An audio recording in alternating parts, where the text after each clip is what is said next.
Presidenti Trump thot që wow, Europa po bëhet si Amerika. Po dënojnë politikisht kreun e djathës franceze, ashtu siç donin të dënonin mua të mbanin në burg, të mburgosnin. Kjo është luftë politike. Dhe Trump ka drejt.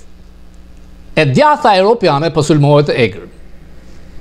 Patën partinë alternativa për Deutschland për Gjermaninë, RDE, partia e djathtë gjermane, e cila ka fituar mbi 150 karrike në parlamentin gjerman, në Bundestag, por jo, elita si majtas, si djathtas deklarojnë ne nuk bëjmë koalicion me këtë ekstrem djathtë.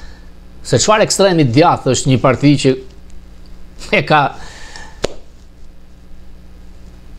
te LGBT kryetaren e saj nuk e kuptoj. Ata nuk duan hapjen e kufive, emigrant pa sens, duan traditat e kryshtera, traditat e familjes.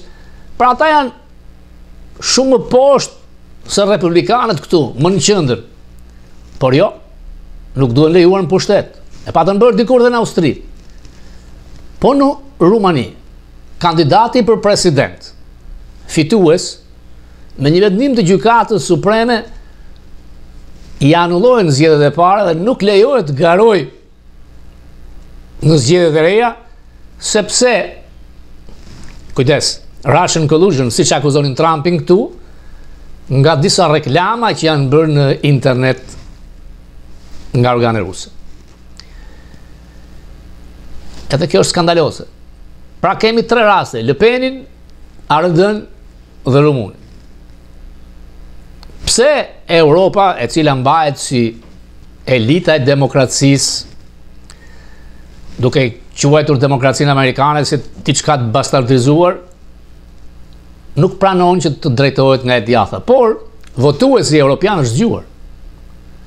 Kjo pa në Gjermani, kjo shikohet në Francë, humbën në Britani sepse pati probleme pikërisht nga hapja pafund e kufirit, përdhunime, shkatrimi i forcave themeltare të këtij kombit të madh. Por reziston në Hungari, edhe pse sulmet janë mëdha për të larguar Orban, i cili akuzohet edhe ai si diktator autoritar që mbetet i vetëm duke mbështetur këtë. Presidenti Trump ju ka thënë njerëzve ndaj tij që të ndihmojnë të djathën kudo në Evropë. Paul Manafort, kjo figurë e madhe, si menaxher fushatash, ka qenë në Francë dhe kanë paguar rreth $100 milion nga një miliarder atje për të mbështetur të djathtë. Ishte Steve Bannon gjithashtu. Rasti Lasivitës që vjen në Shqipëri, nuk dihet sa është paguar, nuk ka rëndësi, do të dalin, është pjesë e kësaj strategjie për të mbështetur frymën e krahut djathtë.